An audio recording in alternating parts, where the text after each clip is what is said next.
Hello, and welcome to episode 28 of the What If South is Up podcast, where we talk about the ups and downs of creating worlds from scratch and all the misadventures we experience along the way. In a nutshell, how to wing it like an author. My name is Derrick and Xtina Lefebvre, and I'm in the middle of building my first world, a magical parallel Earth where colonization never happened in the Americas, and reworking my first novel with a working title of Cogs and Arrows. And with me is the ever-talented and ever-so-fun Mr. Derrick Hall. That's me.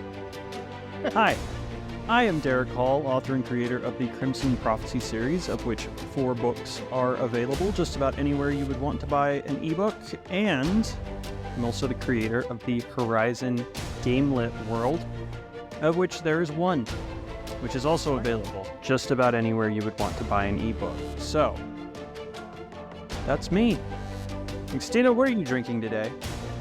I thought I was going to have to fib because I didn't have anything, but guess what I found? You'll never guess. So I'm going to say it. I found it cheap, and I mean very, very cheap. I mean a really, really cheap wine. It was a leftover from a brunch potluck I had a few weeks ago.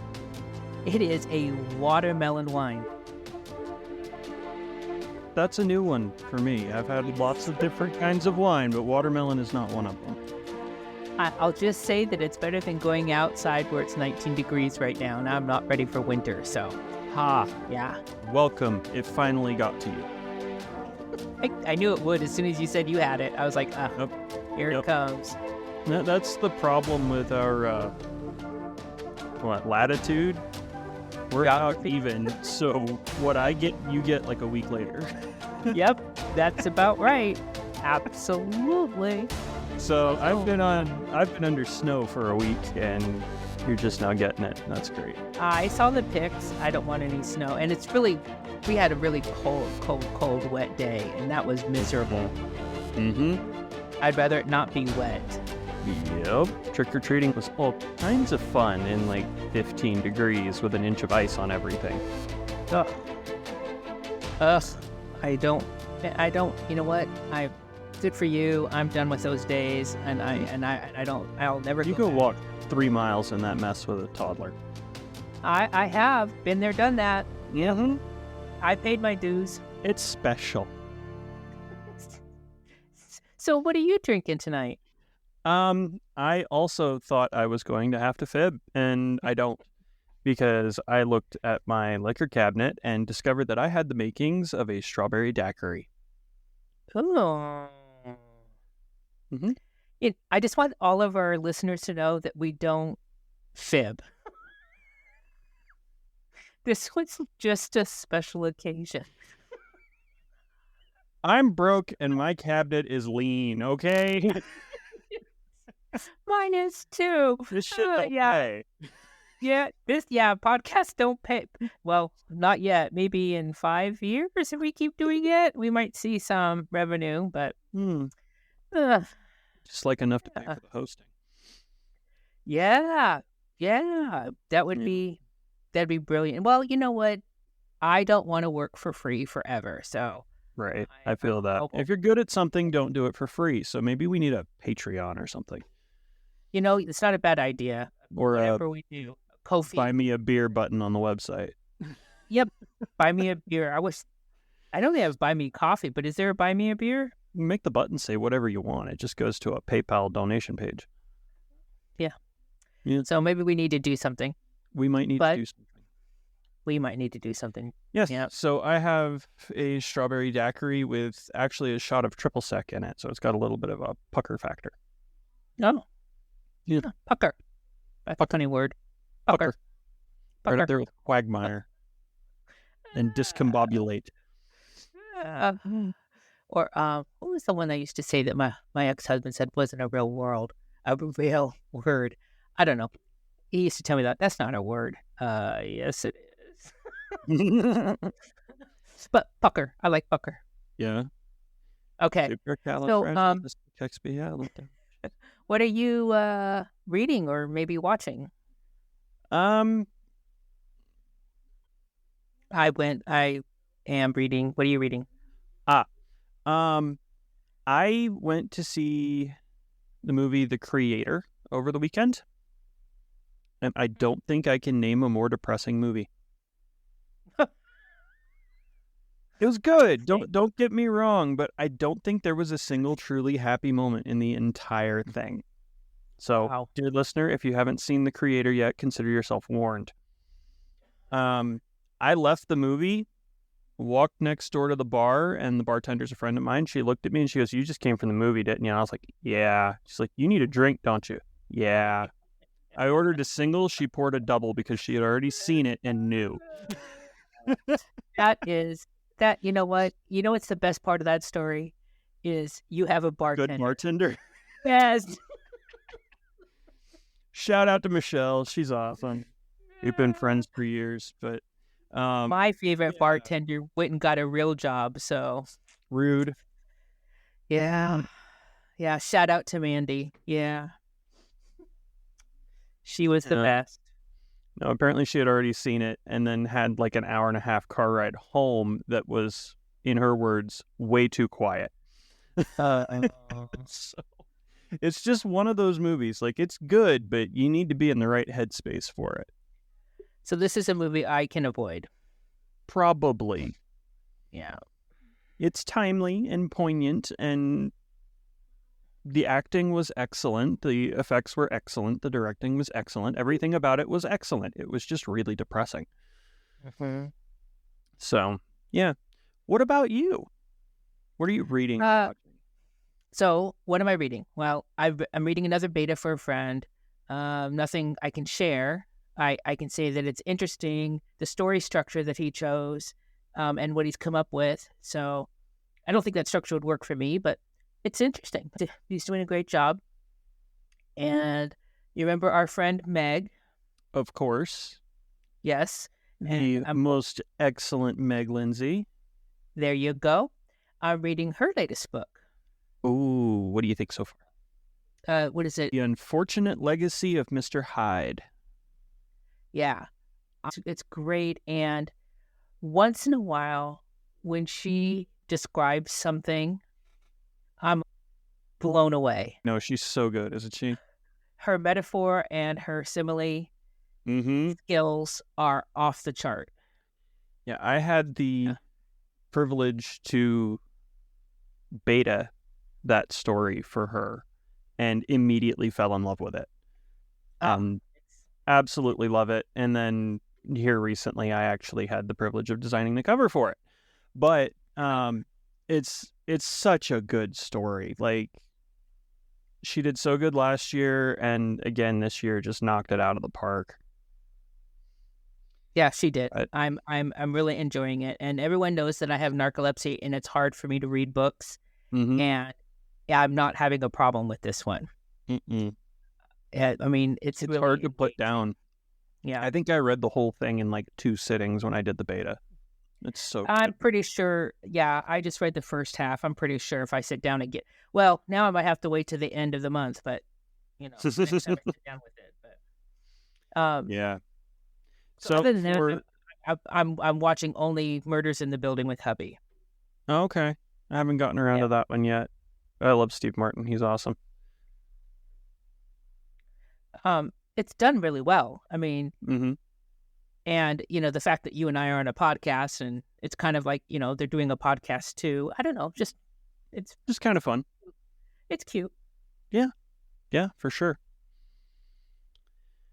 All right. Well, what author problems have you encountered or solved since our last episode?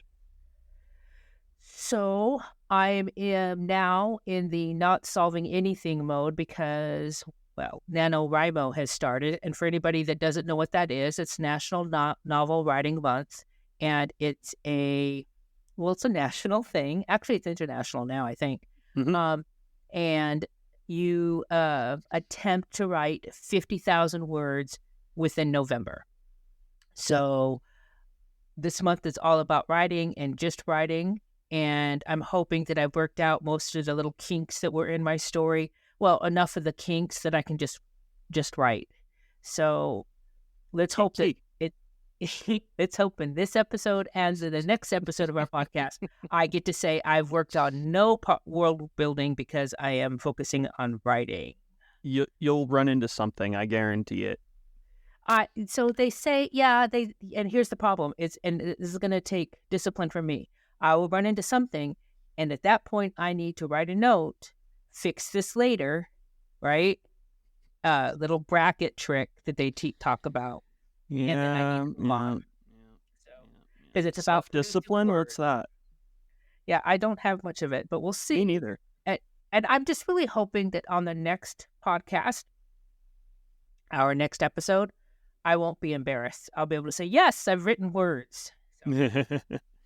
So. I'm one of those writers that'll hit one of those spots at like mid-chapter where it's just like, I don't actually know what goes here. And then I will go and write an entire mythology for a side culture that's seen for like 2 chapters in that book, and then come back and finish the chapter because now I know the mythology. Yeah, you and me too. No little bracket notes for me, but I have to skip this month, and this month only November. I have to skip it. So okay, we'll see if I do. I'll just stick to no shaving. Yeah. So, have you encountered, or what are you experiencing with, world building problems or author problems? More of the same. I've just been playing with some ideas on how to develop a secondary character's plotline and working on the hard copy release of 10 Levels Down, formerly Top Secret #1, which is its own problem. Largely because I'm toying with the idea of expanding it some for the special edition, but I'm not sure if I want to, or if I did want to, how exactly to do that. Mm-hmm. So there's a lot there to play with, but how much playing do I really want or need to do to it to make it worthwhile? Like, do I want to expand a book that's already written and edited and ready to go and have to edit and all that again? Or do I just leave it like it is? Yeah, I've been playing with that because I'm trying to get that up probably by the end of the month. I want the hard copy done. But, yeah. Yep. So I have several people already who are like, I'm waiting for the hard copy. And I'm like, well, screw you too, man. Yeah. Special editions, I don't know that there needs to be any more prose. I just think it needs to be beautiful. I just think it needs to be, have something special about the physicality of the book, Well, for anyone who hasn't been around my Facebook page or anything like that, what I'm doing is making a whole bunch of brand new custom artwork for this story and then doing an art book edition. And it's going to be, glossy printed, full color, whole 9 yards with like a bunch of concept art kind of stuff in it. And it will be included in this special edition, this hard copy? Yeah, the hard copy is a special edition. I'm not doing a normal paperback for this.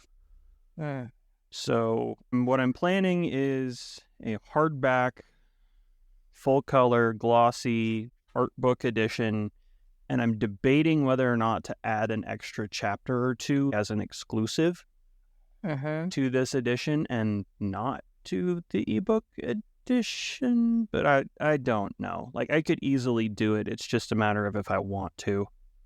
Yep.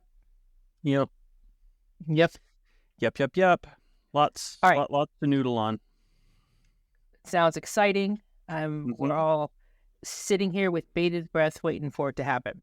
Wallets out, people. Wallets out. Every week, we like to share one sentence from our current works in progress, a single sentence, no context. So, Derrick, are you ready for Dead Darlings? Absolutely. What you got for us?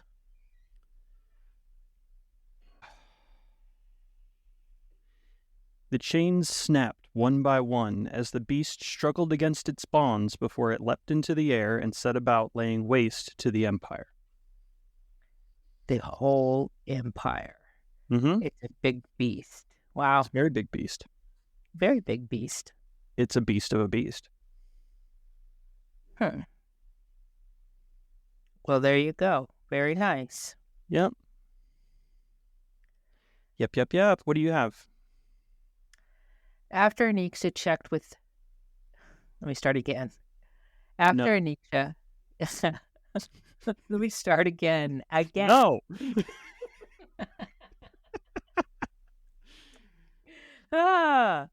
After It's taking you Anisha so. checked. Oh, my goodness. After Anisha checked that the pranimals were secured and had swept the proof of her tantrum into a corner, she allowed Toklo to drag her out and latch the barn door. I'm sorry. I'm an asshole. I'm sorry. You're not sorry you're an asshole. You're just sorry that people think you are, or no. I'm not. I worked hard for my asshole status. Yeah, okay, so if she's getting dragged out of the barn, is there some sort of disaster coming? Or is she just really pissed off and doesn't want to leave? Yeah, that thing. I'm not supposed to give context. Mm-hmm. It raises questions, let's put it that way. That's good. Makes me want to know the context. Well, that's good. Yeah.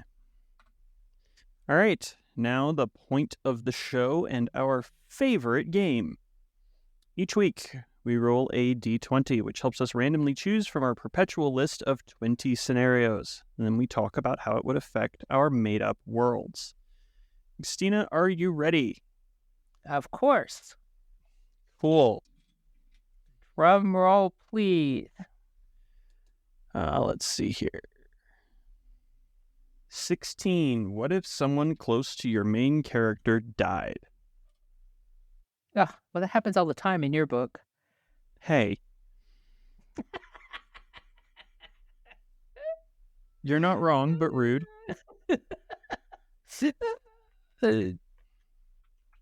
All right, for you, because you're in the middle of trying to write this other book, this other story in your world, what if right now, right this second, where you have in the story somebody critical to your character died? How would that change the end of the next story? Currently in book 3, if someone important right now were to drop dead. Is that what you're asking? Yeah.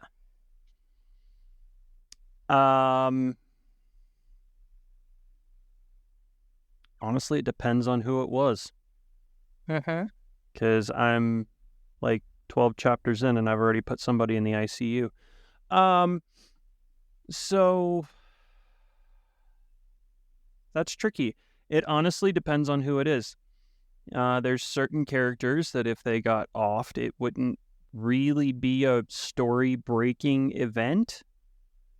But at the same time, there are other characters, not main characters, but like main-ish side characters. If something happened to them, that would be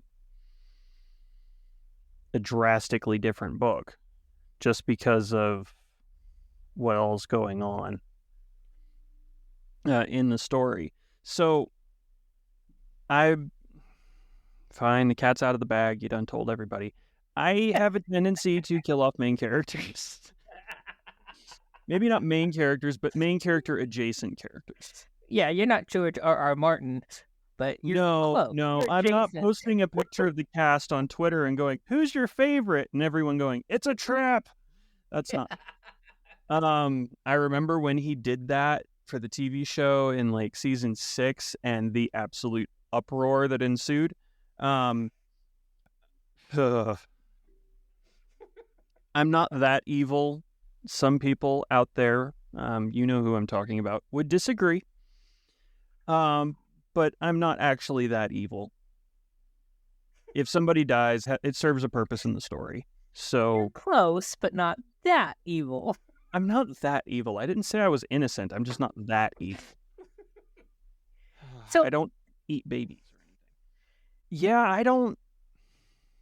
It really depends on who it is. So I don't really want to get into names, give anything away, but... okay, let me ask you this. For the reader, how does it change the story to see someone close to your MC die? What does it do for them? Or to them? Or for the story? If I'm doing my job right, they're invested enough in that character that they hate me for it. Okay, but what's it do for But the as far as story? For yeah, them experiencing the story.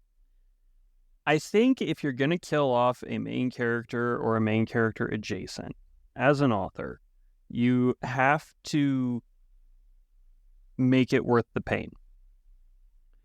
Meaning, don't just kill somebody off for shock value. Make it serve the plot. Even if it's not a particularly obvious way how it does that, make it serve the plot. So, I killed off a character that pushed the plot forward in several different ways, but the main one that I did it for wasn't actually the main plot. It was a side plot for one of the characters. It served the main plot as well, but it also served a side plot just as much, if not more, in helping to develop another character's arc and storyline. So it needs to serve the story. If I kill somebody off, the reader will be mad at me, yeah, because they're invested if I did my job right. But at the same time, they might not understand it right away, but I want them to eventually see that it was necessary for the main story, for the plot, to help everyone else grow, if that makes sense. Like pruning back a rose bush. Okay. You trim it back so it'll grow better, basically. Or a fruit tree. So I think that's a good point, is that if you're going to kill, if you have a singular MC in your story, and you're going to, as a writer, kill one of their close people off. Party members. Yes. I think that your story better make that death affect your MC. Yes. You can't just kill off characters because you got bored with the character. You can't just kill a character because you don't know where to take the character. Yep. Martin. You've got to make it affect deeply, or it's substantially is not the word I'm looking for either, but in a significant way, not only to the MC but to the story. And I'm personally of the opinion that if a character does not significantly impact the plot or play a noticeable and prolonged role in the story overall, they should not be named. They should not be named. I agree with you there. Hot take, but I've seen a lot of books lately and stories, I say lately, in the last 5 years or so, where a character will show up for 2 or 3 chapters, they have a name, they have a backstory, they have all of this stuff, and then poof, they're dead.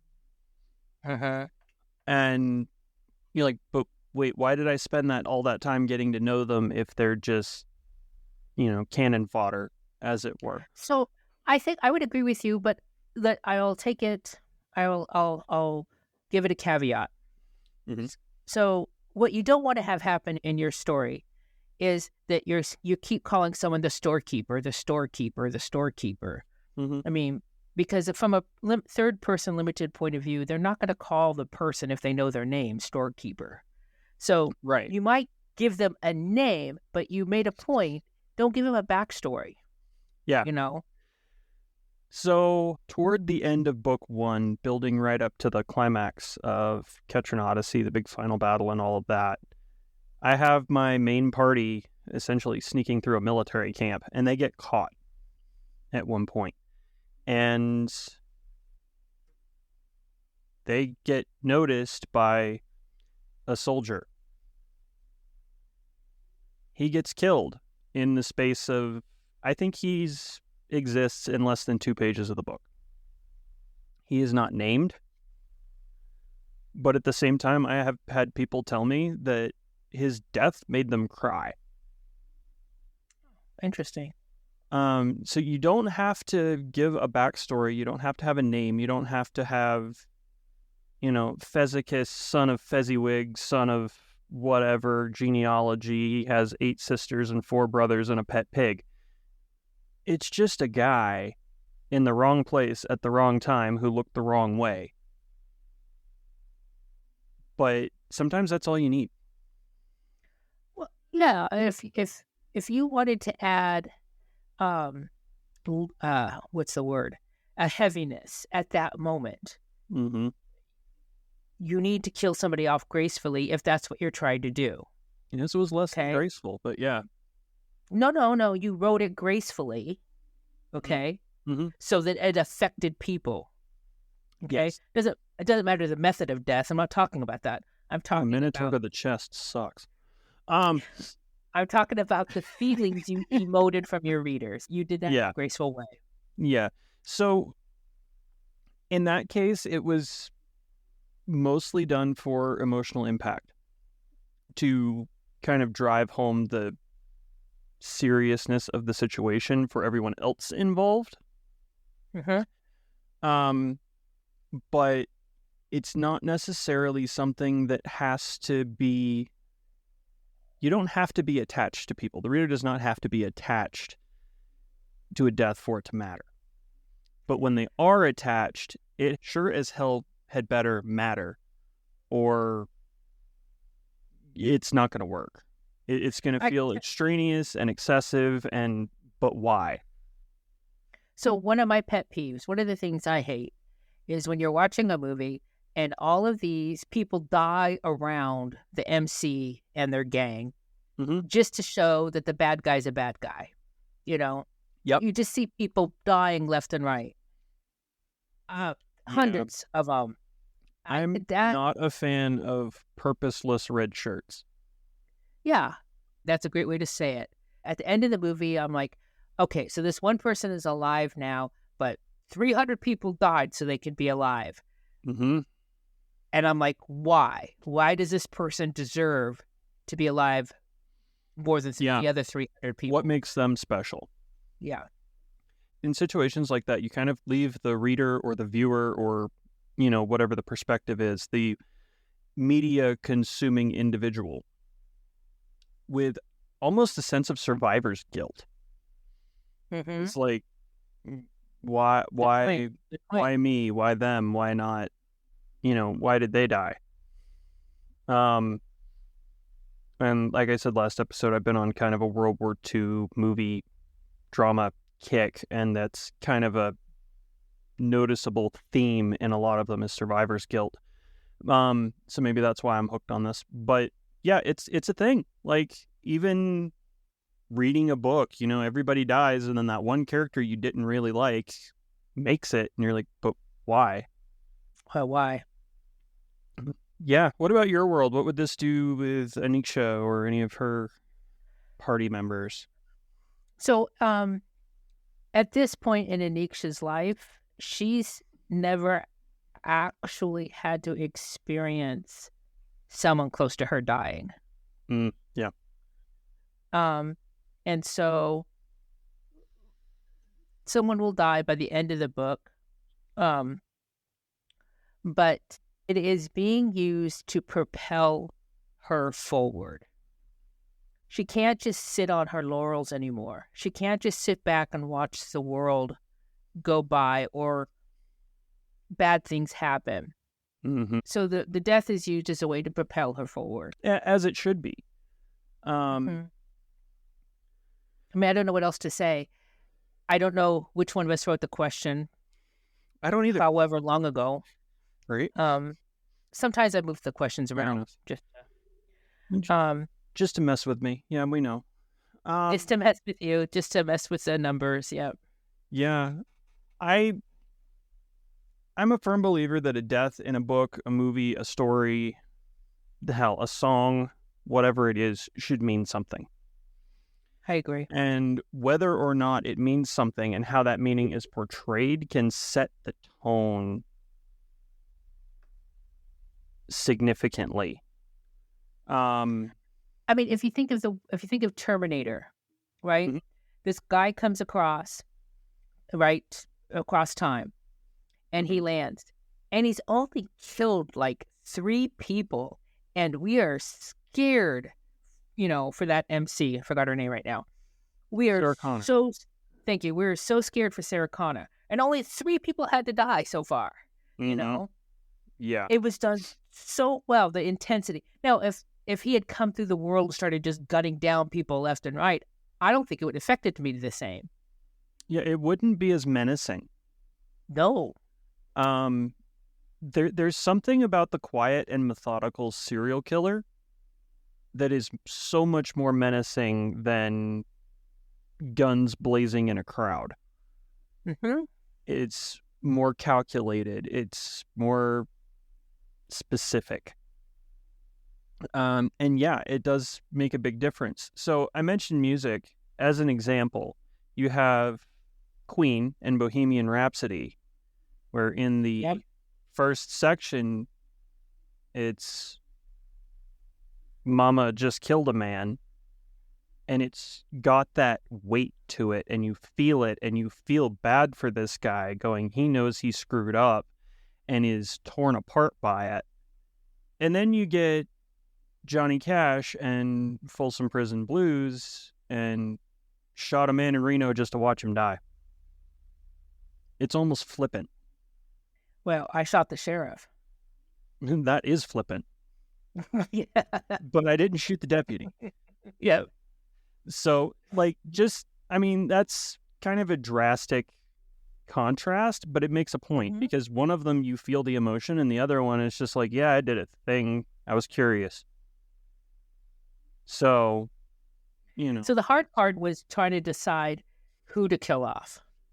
Yeah. Because I know that somebody needs to die at a certain point in the story. And everybody that reads my book in the future, somebody dies.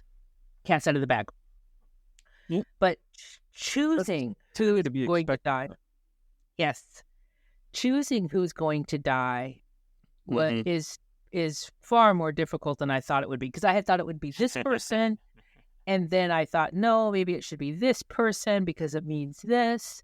See, being evil is hard. Being evil is hard. Yes.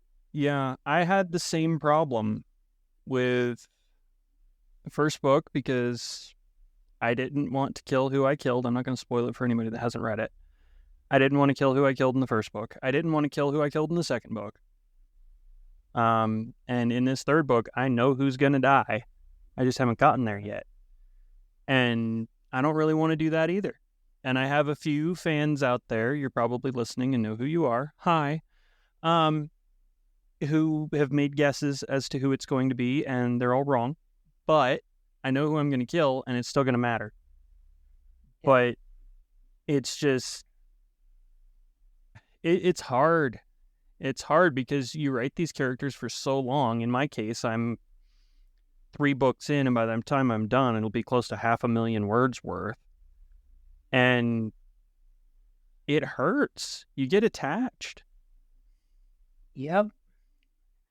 I wrote the death in the first book, and I didn't write for 3 days because I was so torn up about it. You're not the first writer who has told me this, so I'm not looking forward to writing this scene. Make sure your bar is stocked. Yeah. Before you write that scene. You're going to need it. I will, because I am a sappy sap. I mean, I cry at Hallmark movies. I'm a sap. Oh, that is bad. I'm aware. Now I have something else to pick on you for. So many things. Yep. One more for the list. Well, do we have anything else to say on this matter? One thing. Okay. Well, that was fun. You cheater. If you're a world builder, newbie or not, and would like to be on our show, we would love to have you. That includes D&D, RPG, game masters, writers, authors, bloggers. Do they have bloggers anymore? It's a dying blog vloggers, anybody, all of you. Screenwriters, filmmakers, if you are creative and make worlds. Yeah, please come join us. You can let us know by going to our website, whatifsouthistup.com. You can leave us a message there on our Facebook page. We'd love to have more warm bodies, not dead bodies. Warm bodies. That was a weird movie. Also, we're always interested in what-if questions to add to our list. If your world has something interesting about it and you would like to pose it to us to see how it plays out in our worlds, we would love to hear from you. So, Xtina, where can folks find you on the great wide interwebs? My website is uniquelyxtina.com, but I can be found on just about any of the socials as uniquelyxtina, but I'm mostly on Facebook and TikTok. And my website is derrickhallauthor.com, but you can find me as dhallauthor pretty much anywhere. I am most active on Facebook, and I'm trying to get back into TikTok. I just don't have time for it, ironically enough. TikTok. TikTok. I'd also like to add that we are extending our anniversary giveaway entries just a little bit. No end date on that yet, but if you haven't gotten in on it, go to our Facebook page, drop us a like or a follow, and comment on the first pinned post, letting us know which episode so far has been your favorite. There's some goodies on the line. Or let us know which one you've listened to. Hey, we're not checking the validity of your statement. Just give us the title of an episode. Of an episode. Just name an episode. That's all I want. That's it. Just any name. Well, it has to be a valid episode name. But yes, that's all we need. Yeah. Get in on that. There's some goodies on the line. We've got a 7-piece set of dice, and very likely a autographed copy of one of my books. So, if you're interested in that, take care of that. Get her done. And we will catch you guys next time on What If South is Up. Thank you. Thank you for listening. Thank you. Thank you. Thank you. Ba-dum-bum-bum. Thank you. God, you're weird. Yeah, duh.